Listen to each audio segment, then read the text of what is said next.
ഇന്നലെ പാർലമെന്റിൽ അമിത്ഷാ ഒരു ബില്ല് അവതരിപ്പിച്ചിട്ടുണ്ട്. ആ ബില്ല് വ്യക്തമാക്കുന്നത് രാഹുൽ ഗാന്ധി ആരോപിച്ച ആരോപണങ്ങളിൽ ബി.ജെ.പി. ഭയന്നു എന്നുള്ളതാണല്ലോ. കാര്യം ഇപ്പൊ പെട്ടെന്ന് അടിയന്തരമായി ഒരു ബില്ല് അവതരിപ്പിച്ചതിന്റെ കാരണം പോലും ഈ വോട്ട് ചോരി ആരോപണങ്ങളിൽ നിന്ന് ഒന്ന് മാറാൻ, അല്ലെങ്കിൽ അതിൽ നിന്ന് ശ്രദ്ധ മാറ്റാൻ വേണ്ടിയിട്ടാണല്ലോ. ഇന്നലെ കേന്ദ്ര ആഭ്യന്തരമന്ത്രി അമിത്ഷായാണ് ലോക്സഭയിൽ ഒരു ബില്ല് അവതരിപ്പിച്ചത്. ഭരണഘടനാ ഭേദഗതി ബില്ലാണ്.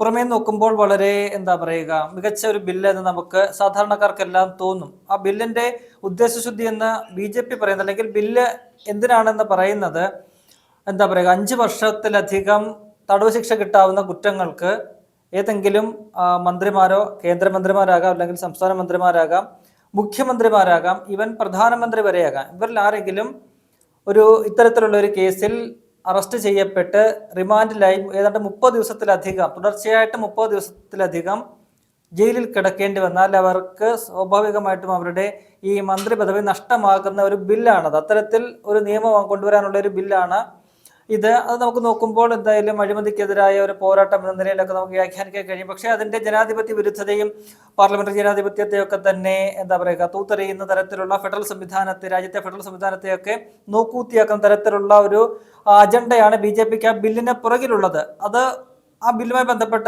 കാര്യമാണ്, അത് നമുക്ക് പിന്നീട് പറയാം.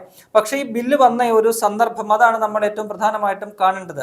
നോക്കൂ, ഈ രാജ്യത്ത് പ്രതിപക്ഷ നേതാവ് രാഹുൽ ഗാന്ധി വളരെ നിർണായകമായ, അല്ലെങ്കിൽ വളരെ ഗൗരവതരമായ ഒരു ആരോപണം ഉന്നയിച്ച് അത് ഈ രാജ്യം മുഴുക്കെ ചർച്ച ചെയ്യുകയാണ്. അത് ആരോപണം എന്ന് പറയുന്നത് വെറും ഒരു സാധാരണ ഒരു പാർട്ടിക്കെതിരെയോ വ്യക്തിക്കെതിരെയോ ഒന്നുമല്ല. രാജ്യത്തെ തന്നെ നമ്പർ 1 ഭരണഘടനാ സ്ഥാപനങ്ങളിലൊന്നായ തെരഞ്ഞെടുപ്പ് കമ്മീഷനെതിരെയാണ്, കേന്ദ്ര തെരഞ്ഞെടുപ്പ് കമ്മീഷനെതിരെയാണ് രാഹുൽ ഗാന്ധി വ്യക്തമായ തെളിവുകൾ നിർത്തിക്കൊണ്ട് ഗുരുതരമായ വോട്ട് ചോരി ആരോപണം എന്ന ഒരു ഭൂതത്തെ കുടം തുറന്ന് വിട്ടത്. അത് ബി.ജെ.പിക്കും ഈ അടിയേറ്റിട്ടുണ്ട്. ഈ ആരോപണങ്ങൾ രാഹുൽ ഗാന്ധി ആരെയൊക്കെ ഉദ്ദേശിച്ചാണോ പുറത്തുവിട്ടത്, അത് കൊള്ളേണ്ടടുത്ത് കൃത്യസ്ഥാനത്ത് എന്ന് കൊണ്ടിട്ടുണ്ട് എന്നാണ് അതിന് ശേഷമുള്ള ഓരോ കാര്യങ്ങളും നമുക്ക് മുന്നിൽ വെളിവാകുന്നത്. കഴിഞ്ഞ ദിവസം ഈ പറയുന്ന തെരഞ്ഞെടുപ്പ് കമ്മീഷൻ ഇതുമായി ബന്ധപ്പെട്ടൊരു വാർത്താ സമ്മേളനം വിളിക്കുകയും നമ്മളെല്ലാം പ്രതീക്ഷിച്ചു എന്തൊക്കെ, ഒന്നുകിൽ രാഹുൽ ഗാന്ധിയുടെ ആരോപണങ്ങളെല്ലാം തെറ്റാണ്, അല്ലെങ്കിൽ രാഹുൽ ഗാന്ധി ഒരു കള്ളനാണ് എന്ന് അവർ തെളിവ് സഹിതം അവർ ഈ രാജ്യത്തിന് ബോധ്യപ്പെടുത്തി കൊടുത്ത് തങ്ങളുടെ ഒരു സാങ്ക്ടിറ്റി ഉണ്ടല്ലോ, ഈ ഭരണഘടനാ സ്ഥാപനം എന്ന നിലയിൽ ഈ തെരഞ്ഞെടുപ്പ് കമ്മീഷനുള്ള ഒരു സാങ്ക്ടിറ്റി വർഷങ്ങളായിട്ടുള്ളതാണ്. ലോകം മുഴുവൻ ആദരിക്കുന്ന ഒരു ഭരണഘടനാ സ്ഥാപനമാണ് ഇന്ത്യയുടെ ഈ തെരഞ്ഞെടുപ്പ് കമ്മീഷൻ എന്ന് പറയുന്നത്. ആ പവിത്രത തങ്ങൾ കാത്തു സൂക്ഷിക്കുന്നുണ്ട് എന്ന് ഈ ലോകത്തോട്, അല്ലെങ്കിൽ ഈ രാജ്യത്തോട് വിളിച്ചു പറയാൻ അതും ഞായറാഴ്ചയാണ് പത്രസമ്മേളനം വിളിച്ചു കൂട്ടിയത്. അതിന് തയ്യാറാകുമെന്ന് നമ്മളെല്ലാവരും പ്രതീക്ഷിച്ച ആകാംക്ഷയുടെ ടെലിവിഷൻ ചാനലിൽ മുന്നിൽ കാത്തിരുന്നു. പക്ഷെ എന്താണ് പറയുക, ഇല്ലേ, നനഞ്ഞ പടക്കം പോലെ ആയിപ്പോയി. ഒന്നുകിൽ അവർക്ക് ഈ ആരോപണങ്ങൾ തെറ്റാണ് എന്ന് സ്ഥാപിക്കാൻ കഴിയണം, അല്ല എന്നുണ്ടെങ്കിൽ ഇതിനെതിരെ എന്തെങ്കിലും പ്രതിരോധം തീർക്കാൻ അവർ കഴിയണം. ഇത് രണ്ടിനും അവർക്ക് കഴിഞ്ഞില്ല എന്ന് മാത്രമല്ല, ഇതുമായി ബന്ധപ്പെട്ട് അന്ന് ഉയർന്ന രാഹുൽ ഗാന്ധി ഉന്നയിച്ച ആരോപണങ്ങൾക്ക് ഏതെങ്കിലും വിധത്തിൽ മറുപടി കൊടുക്കാൻ അവർക്ക് കഴിഞ്ഞില്ല എന്ന് മാത്രമല്ല, ആ വാർത്താ സമ്മേളനത്തിൽ ഉന്നയിക്കപ്പെട്ട പ്രമുഖരായ, വളരെ വർഷത്തെ പാരമ്പര്യമുള്ള പ്രമുഖരായ മാധ്യമപ്രവർത്തകർ ഉന്നയിച്ച ആരോപണങ്ങൾക്ക് അല്ലെങ്കിൽ ചോദ്യങ്ങൾക്ക് പോലും മറുപടി കൊടുക്കാൻ ഈ മുഖ്യ തെരഞ്ഞെടുപ്പ് കമ്മീഷണറായ ജ്ഞാനേഷ് കുമാറിന് കഴിഞ്ഞില്ല. അദ്ദേഹം തുടർച്ചയായിട്ട് 4-5 ക്വസ്റ്റ്യൻ കേട്ടിട്ടാണ് മറുപടി പറയുക. ഒരാളൊരു ചോദ്യം ചോദിച്ചാൽ അതിന് മറുപടി ഇല്ലെങ്കിൽ നെക്സ്റ്റ് ക്വസ്റ്റ്യൻ എന്ന് പറഞ്ഞ് അദ്ദേഹം പോവുകയാണ്, അല്ലെങ്കിൽ എന്തെങ്കിലും ഉണ്ടെങ്കിൽ, അല്ലെങ്കിൽ അത് തെറ്റാണെന്ന് പറയുന്നത് അതിന് കഴിയുന്നില്ല. അത്തരത്തിൽ ഈ ഇന്ത്യൻ സമൂഹത്തിന് മുന്നിൽ നാണം കെട്ട് തെരഞ്ഞെടുപ്പ് കമ്മീഷൻ നിൽക്കുന്ന ഒരു കാഴ്ച നമ്മൾക്ക് കാണാൻ കഴിഞ്ഞു. ആ പശ്ചാത്തലത്തിലാണ് ഇത്തരത്തിൽ വിവാദമാകാവുന്ന ഒരു ബില്ല് കേന്ദ്ര സർക്കാർ പാർലമെന്റിൽ അവതരിപ്പിക്കുന്നത്. ഇന്ന് പാർലമെന്റ് പിരിഞ്ഞിരിക്കുകയാണ്. ഇന്ന് ബഹളം കാരണം ഇന്ന് വരെ ഉള്ളൂ, 21 ഇന്ന് 21 വരെയാണ് പാർലമെന്റ്, ജൂലൈ 21 മുതൽ ഓഗസ്റ്റ് 21 വരെയാണ് പാർലമെന്റ് സമ്മേളിക്കാൻ നിശ്ചയിച്ചിരുന്നത്. അപ്പോൾ അതിന്റെ തലേന്ന്, പാർലമെന്റ് പിരിയുന്നതിന് തൊട്ട് തലേന്നാണ് തിടുക്കപ്പെട്ടുകൊണ്ട് ഈ ബില്ല് ലോക്സഭയിൽ അവതരിപ്പിച്ചത്. അത് അംഗങ്ങൾക്കൊന്നും തന്നെ സർക്കുലേറ്റ് ചെയ്തതില്ല. സാധാരണ ഒരു ബില്ല് സഭയിൽ അവതരിപ്പിക്കുകയാണെങ്കിൽ അതിന് മുൻപ് തന്നെ അംഗങ്ങൾക്ക് അതിന്റെ കോപ്പികൾ വിതരണം ചെയ്യണം, അവരെന്താണെന്ന് പഠിച്ചിരിക്കണം, എന്നിട്ടാണ് ചർച്ച നടത്തുക. എന്നാൽ അതിനൊന്നും തയ്യാറാകാതെയാണ് കേന്ദ്രം സർക്കാർ ഇത്തരം ഒരു നീക്കം നടത്തിയത്. അത് ഈ നിലവിൽ ഈ രാജ്യത്ത് ചർച്ച ചെയ്തുകൊണ്ടിരിക്കുന്ന വോട്ട് ചോരി, അത് ബി.ജെ.പിയും കൂടെ ചേർത്താണ് രാഹുൽ ഗാന്ധി ആരോപിച്ചത്. ആ ചർച്ചകളെ ഇല്ലാതാക്കുക. ഒപ്പം തന്നെ നോക്കൂ, ബീഹാറിൽ ഇപ്പോൾ രാഹുൽ ഗാന്ധി വലിയൊരു യാത്ര നടത്തുകയാണ്, വോട്ടർ അധികാർ യാത്ര എന്ന് പറഞ്ഞുകൊണ്ട്. ജനങ്ങളെ ബോധവൽക്കരിക്കുന്ന ഇത്തരത്തിൽ അവിടെ നമുക്കറിയാമല്ലോ അടുത്തിടയ്ക്ക് SIR എന്ന് പറയുന്ന ഒരു നീക്കത്തിലൂടെ ഏതാണ്ട് 65 ലക്ഷത്തോളം വോട്ടർമാരെ വോട്ടർ പട്ടികയിൽ നിന്നും പുറത്താക്കുന്ന ഒരു കാഴ്ച കണ്ടു. അത് പിന്നെ സുപ്രീം കോടതി ഇപ്പോൾ ഒരു ഇടക്കാല ഉത്തരവിട്ട് ആ 65 ലക്ഷം പേരുടെ പേരുകൾ ആരൊക്കെയാണ് 65 ലക്ഷം പേര് വോട്ടർ പട്ടികയിൽ നീക്കം ചെയ്തത് ആരൊക്കെയാണ്, എന്താണ് കാരണമെന്ന് സാധാരണ അവർക്കറിയാൻ തക്ക വിധത്തിൽ അത് പ്രസിദ്ധീകരിക്കണമെന്ന ഒരു ഇടക്കാല ഉത്തരവ് സുപ്രീം കോടതിയുടെ 2 അംഗ ബെഞ്ച് പുറപ്പെടുവിച്ച ഒരു സാഹചര്യം കൂടിയുണ്ട്. അത്തരത്തിൽ ആ ബീഹാറിൽ ഇപ്പോൾ നടക്കുന്ന SIR-മായി ബന്ധപ്പെട്ടുള്ള അട്ടിമറികൾ, ഒപ്പം തന്നെ നിലവിൽ കഴിഞ്ഞ ലോക്സഭാ തെരഞ്ഞെടുപ്പിലും അടുത്തിടെ കണ്ട നിയമസഭാ തെരഞ്ഞെടുപ്പിലും ഒക്കെ നടന്ന വോട്ട് ചോരി, വോട്ട് മോഷണം, ഒപ്പം തന്നെ വോട്ട് അട്ടിമറികളൊക്കെ തന്നെ ബീഹാറിലെ ജനങ്ങൾക്ക് മുന്നിൽ അവതരിപ്പിക്കുന്നതിനുള്ള ഒരു യാത്ര, ഭാരത് ജോഡോ എന്ന് പറയുന്നതിന് സമാനമായ രീതിയിൽ വേറൊരു യാത്ര, വോട്ടർ അധികാർ യാത്ര എന്ന് പറയുന്ന അതിന്റെ അവകാശങ്ങളൊക്കെ തന്നെ ജനങ്ങളെ ബോധ്യപ്പെടുത്തുന്ന ഒരു യാത്രയ്ക്ക് രാഹുൽ ഗാന്ധി തുടക്കം കുറിച്ച് അതിന് വലിയ രീതിയിലുള്ള ജനപിന്തുണ ലഭിക്കുന്നത്. ഒരു പക്ഷേ BJP പോലും അന്തം വിട്ട് നിൽക്കുന്ന ഒരു കാഴ്ചയാണ് ഈ ജാഥയ്ക്ക് കിട്ടുന്ന ജനപിന്തുണ എന്ന് പറയുന്നത്. ഓരോ സ്ഥലത്ത് ചെല്ലുമ്പോഴും വലിയ രീതിയിലുള്ള ജനപിന്തുണ ലഭിക്കുന്നു. വലിയ ആൾക്കൂട്ടം രാഹുൽ ഗാന്ധിയെ കേൾക്കാൻ, രാഹുൽ ഗാന്ധി ഒപ്പം തന്നെ അവിടുത്തെ RJDയുടെ നേതാവ്, പ്രതിപക്ഷ നേതാവായ തേജസ്വി യാദവ് ഉണ്ട്. അവർ രണ്ടുപേരുടെ ചേർന്നുള്ള യാത്രയാണ്. അതിന് വലിയ വലിയ രീതിയിലുള്ള ഒരു ജനപിന്തുണ കിട്ടുന്നു. ജനങ്ങളെല്ലാം തന്നെ അതിനൊപ്പം നിൽക്കുന്നു. ഈ രാജ്യം ഒന്നാകെ രാഹുൽ ഗാന്ധിക്ക് ഒപ്പം നിൽക്കുന്ന ഒരു കാഴ്ചയാണ്. കഴിഞ്ഞ രാഹുൽ ഗാന്ധി ഈ വാർത്താ സമ്മേളനം നടത്തിയ ആരോപണങ്ങൾ ഉന്നയിച്ച് അല്ലെങ്കിൽ ആ തെളിവുകളൊക്കെ തന്നെ പുറത്തുവിട്ടതിന് ശേഷം രാഹുൽ ഗാന്ധിക്ക് ലഭിച്ചുകൊണ്ടിരിക്കുന്നത് സോഷ്യൽ മീഡിയയിൽ അദ്ദേഹത്തിന് സോഷ്യൽ മീഡിയ പ്ലാറ്റ്ഫോമുകൾ ഉൾപ്പെടെ നമുക്ക് കാണാൻ കഴിയുന്നുണ്ട്. അദ്ദേഹം ഇട്ടിയ ഒരു പോസ്റ്റിനടുത്തിടയ്ക്ക് ഏതാണ്ട് 15 ലക്ഷം എങ്ങാണ്ട് ലൈക്കുകൾ മാത്രം കിട്ടി. UDFന്റെ ഇൻസ്റ്റാഗ്രാം പേജിലൊക്കെ ഫോളോവേഴ്സ് ഒക്കെ ഇതിന് കൂടി. അതെ, രാഹുൽ ഗാന്ധിയുടെ തന്നെ ഇൻസ്റ്റാഗ്രാം ഫോളോവേഴ്സിന്റെ എണ്ണം കൂടുന്നു.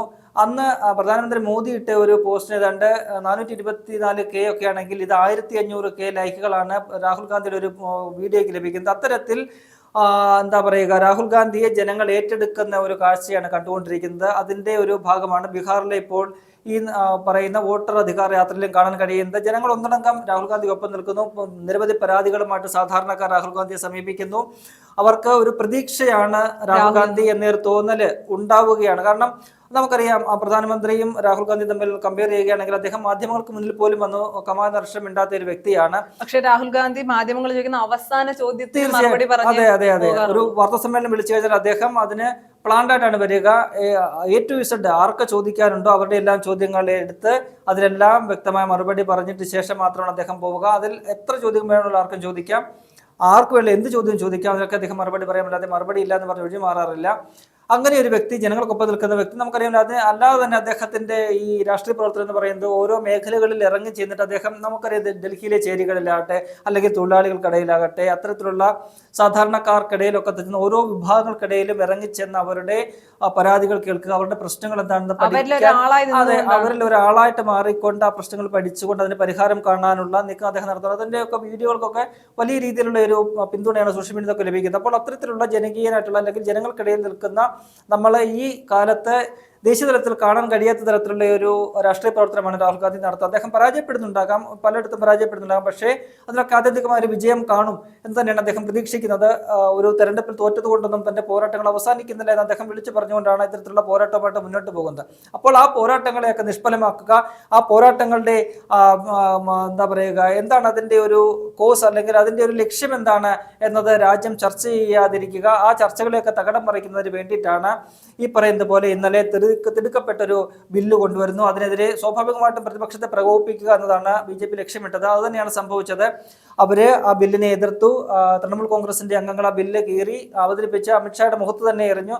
പിന്നീട് അവിടെ കയ്യേറ്റം ഉണ്ടായി എന്നൊക്കെയുള്ള ഒരു നറേഷൻ BJP നടത്തുകയും ഒക്കെ തന്നെ ചെയ്യുന്ന കാഴ്ച നമ്മൾ കണ്ടു. എന്നാൽ അതിലൊന്നും ഈ പ്രതിപക്ഷം വീണില്ല. അതവിടെ കഴിഞ്ഞു. അതിനുശേഷം വീണ്ടും ഇന്ന് രാഹുൽ ഗാന്ധിയുടെ യാത്രയ്ക്ക് ഇന്നലെ ഒരു അവധിയായിരുന്നു.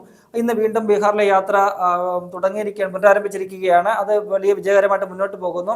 അപ്പോൾ BJP ഇതിനിടയ്ക്ക് ആ ബില്ല് അവതരിപ്പിച്ചത് മറ്റു ലക്ഷ്യത്തോടു കൂടിയൊന്നുമല്ല. ഈ രാജ്യത്തെ അഴിമതിയൊക്കെ തുടച്ചു നീക്കുക അല്ലെങ്കിൽ ഈ അഴിമതിക്കാരായ ആൾക്കാരെ എല്ലാം പിടിച്ച് ജയിലിലിടാം എന്നുള്ള ലക്ഷ്യം കൊണ്ടൊന്നുമല്ല. അവരുടെ ഒരു ബില്ലിന് പിന്നിലെ നിഗൂഢമായ ഒരു അജണ്ട വേറെയുണ്ട്. അത് തങ്ങൾ അല്ലാത്ത അല്ലെങ്കിൽ പ്രതിപക്ഷ പാർട്ടികൾ ഭരിക്കുന്ന സംസ്ഥാനങ്ങളിലെ ഭരണകൂടങ്ങളെ ടാർഗറ്റ് ചെയ്യുക, അവരെയൊക്കെ തന്നെ കള്ളക്കേസുകൾ കൂടി ED CBI പോലെയുള്ള അവരുടെ ഏജൻസികളെല്ലാം അവർക്കൊപ്പം നിൽക്കുന്ന അവർ പറയുന്നതനുസരിച്ച് തുള്ളുന്ന ഏജൻസികളാണ്. അപ്പോൾ ഏതെങ്കിലും നമ്മൾ കണ്ടതാണ് ഡൽഹിയിലെ മുൻ മുഖ്യമന്ത്രി അരവിന്ദ് കെജ്രിവാളിനെയും ഉപമുഖ്യമന്ത്രി മനീഷ് സിസോദിയെയും ഒക്കെ മാസങ്ങളോളം തടവിലിടുന്നൊരു കാഴ്ചയുണ്ട്. അപ്പോൾ ഏതെങ്കിലും അത്തരം ഒരു PMLA ആക്ട് പ്രകാരം ഒരു കേസ് എടുത്തിട്ട് ആരെങ്കിലും ഒക്കെ പിടിച്ച് 30 ദിവസം തുടച്ചിട്ട് കഴിഞ്ഞാൽ അവർക്ക് രാജിവെച്ച് പോകേണ്ടി വരും. മുഖ്യമന്ത്രിമാരൊക്കെ തന്നെ അറിയാം, കേരളത്തിലാണെങ്കിലും അല്ലെങ്കിൽ തമിഴ്നാട്, തെലങ്കാന പോലുള്ള സംസ്ഥാനങ്ങളിലെ BJP ഇതര മുഖ്യമന്ത്രിമാരാണ് ഭരിക്കുന്നത്. ബംഗാളിൽ മമതയുണ്ട്. അവരെയൊക്കെ അട്ടിമറിക്കാനുള്ള ലക്ഷ്യങ്ങൾ നീക്കങ്ങളൊക്കെ കഴിഞ്ഞ കുറെ കാലമായിട്ട് BJP നടത്തുന്നുണ്ട്. ബംഗാളൊക്കെ അവരുടെ ഒരു സ്വപ്നമായിട്ട് ഇങ്ങനെ അവശേഷിക്കുകയാണ്. അപ്പോൾ അതൊക്കെ അവരുടെ ലക്ഷ്യമാണ്. അതിലുപരി നിലവിലെ സാഹചര്യത്തിൽ അവരുടെ പ്രധാനപ്പെട്ട ഒരു എയിം എന്ന് പറയുന്നത് ഈ ചർച്ചകൾ ഡൈവേർട്ട് ചെയ്യപ്പെടുക.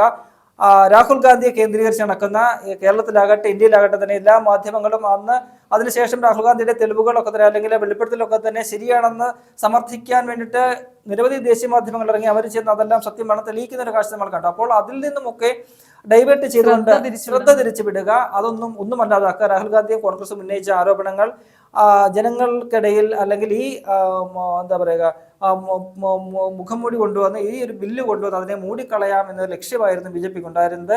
പക്ഷേ അത് പരാജയപ്പെടുമെന്ന് തന്നെയാണ് നമുക്ക് മനസ്സിലാക്കാൻ കഴിയുന്നത്. ഇന്നത്തെ വീണ്ടും രാഹുൽ ഗാന്ധിയുടെ യാത്രയ്ക്ക് വലിയൊരു പ്രതികരണം ലഭിക്കുന്നുണ്ട്. വീണ്ടും അത് തന്നെ ചർച്ചയിലേക്ക് വരും. എന്തായാലും ആ തരത്തിൽ ഈ രാഹുൽ ഗാന്ധി ഉന്നയിച്ച വോട്ട് ചോരി ഉൾപ്പെടെയുള്ള ആരോപണങ്ങളുടെ മുനയൊടിക്കാൻ വേണ്ടി കൊണ്ടുവന്ന ഒരു ബില്ല് എന്ന നിലയിൽ വേണം ആ ഒരു ബില്ല് അവതരണത്തെ നമുക്ക് കാണാൻ.